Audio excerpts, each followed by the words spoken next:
Ezequiel, cuyo nombre, Yezkel, significa fuerte es Dios, o a quien Dios hace fuerte, es 1,3. 3,8, fue el hijo de Buzi, y fue uno de los sacerdotes quienes, en el año 598 a.C., habían sido deportados de Jerusalén como prisioneros junto con Joaquín y Re. 24, 12, 16. Compare SF 33,21. 40,1. Con los otros exiliados se estableció en Tel Aviv cerca del Kebar, F 1,1. 3, 15, en Babilonia, y parece haber pasado el resto de su vida allí. En el 5.º año después del cautiverio de Joaquín, de acuerdo a algunos, el 30.º año de su vida, Ezequiel recibió su llamado como profeta, F 1,2, 1,4, etc., en la visión que describe al inicio de su profecía, F 1,4, 3, 15. De 29,17 parece que profetizó durante por lo menos 22 años. Ezequiel fue llamado para profetizar la fidelidad de Dios en medio de tribulaciones, así como el cumplimiento de sus promesas. Durante el primer período de su ministerio, profetizó la completa destrucción del reino de Judá y la aniquilación de la ciudad y el templo. Después del cumplimiento de estas predicciones, se le ordenó anunciar el futuro retorno del exilio, el restablecimiento del pueblo en su propio país y, especialmente, el triunfo del reino mesiánico, el segundo David, de modo que el pueblo no se abandonara a la desesperación y pereciera como nación, por el contacto con los gentiles, cuyos dioses aparentemente habían triunfado sobre el Dios de Israel. Este es el tema principal de la profecía de Ezequiel, que está dividida en 3 partes. Después de la introducción, la visión del llamado del profeta, F 21, la primera parte contiene las profecías contra Judá antes de la caída de Jerusalén, F 22, 24, 27. En esta parte el profeta declara inútil la esperanza de salvar la ciudad, el reino y el templo, y anuncia que se acerca el juicio de Dios sobre Judá. Esta parte puede ser subdividida en 5 grupos de profecías.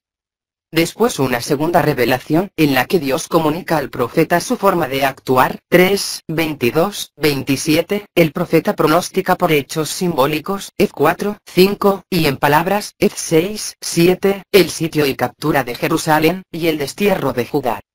En una visión profética, en presencia de los ancianos de Israel, Dios le revela las causas de estos castigos.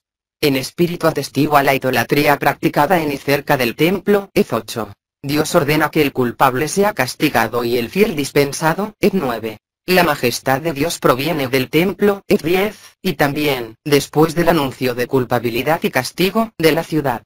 Con esto termina el juicio que el profeta comunica a los exiliados, F 11.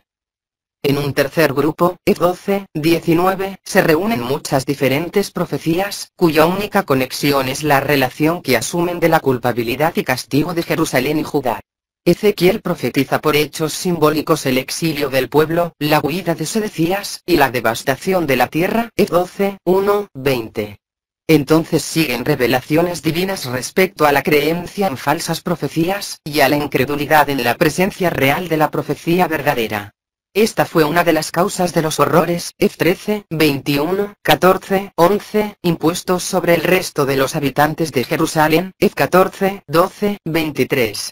El profeta asemeja Jerusalén al tronco muerto de la parra, que es destinado al fuego, F 15. En una elaborada denuncia representa a Judá como una prostituta desvergonzada, que sobrepasa a Samaria y Sodoma en maldad, F 16, y en un nuevo símil, condena al rey Sedecías, F 17. Después un discurso sobre la justicia de Dios, F 18, sigue una lamentación adicional sobre los príncipes y el pueblo de Judá, F 19. En presencia de los ancianos el profeta denuncia a todo el pueblo de Israel por las abominaciones que practicaron en Egipto, en el desierto, y en Canaán, F 20. Por estas Judá será consumido por el fuego, y Jerusalén será exterminada por la espada, F 21. Abominable es la inmoralidad de Jerusalén, F 22, pero Judá es más culpable de lo que Israel ha sido jamás, F 23. En el día en que inicia el sitio de Jerusalén, el profeta representa, bajo la figura de una olla oxidada, lo que iba a acontecer a los habitantes de la ciudad. En ocasión de la muerte de su esposa, Dios le prohíbe estar de luto abiertamente, para enseñar a los exiliados que deben estar dispuestos a perder lo que les es más querido sin afligirse por ello, F 24. En la segunda parte, F25:32, se reúnen profecías relacionadas con los gentiles. Toma, primeramente, a los pueblos vecinos que habían estado exaltados por la caída de Judá, y que habían humillado a Israel. El destino de 4 de ellos, los amonitas, los moabitas, los edomitas, y los filisteos, está condensado en el capítulo 24.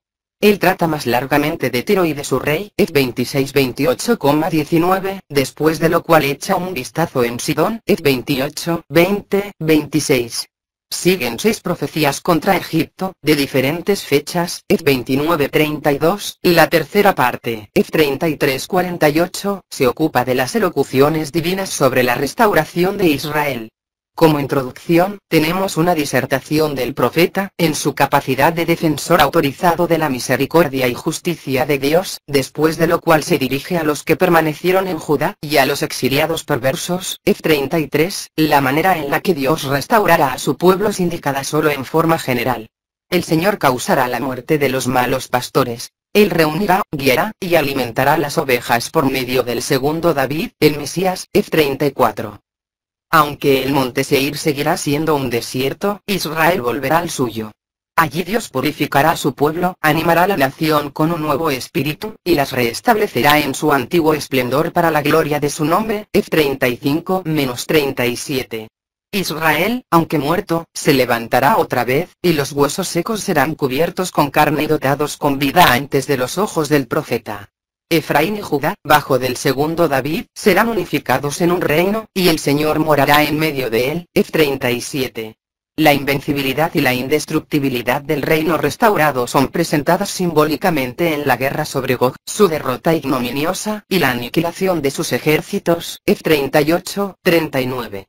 En la anterior visión profética, Dios muestra el nuevo templo, F40-43, el nuevo culto, F43-46, el retorno a su propia tierra, y la nueva división de esta entre las 12 tribus, F47-48, como figura de su fundación de un reino en donde Él morará entre su pueblo, y donde será servido en su tabernáculo de acuerdo a reglas estrictas, por sacerdotes de su elección, y por el príncipe de la casa de David.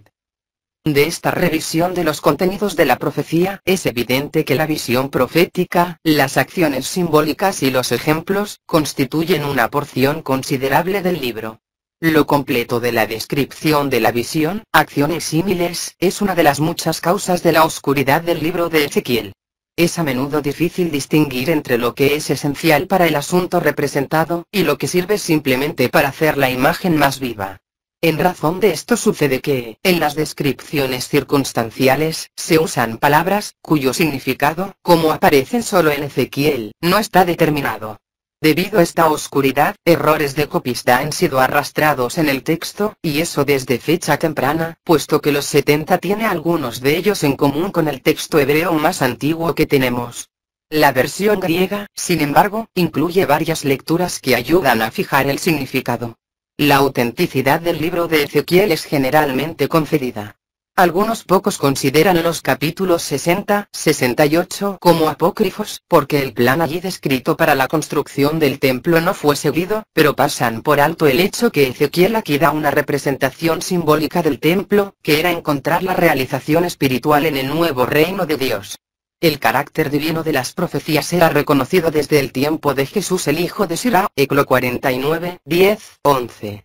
En el Nuevo Testamento, no hay citas textuales, sino alusiones a la profecía y son sobresalientes las figuras tomadas de esta. Comparar JN10, etc. con F34,11 etc. MT 22:32 con E17:23. En particular San Juan en el Apocalipsis, ha seguido a veces a Ezequiel.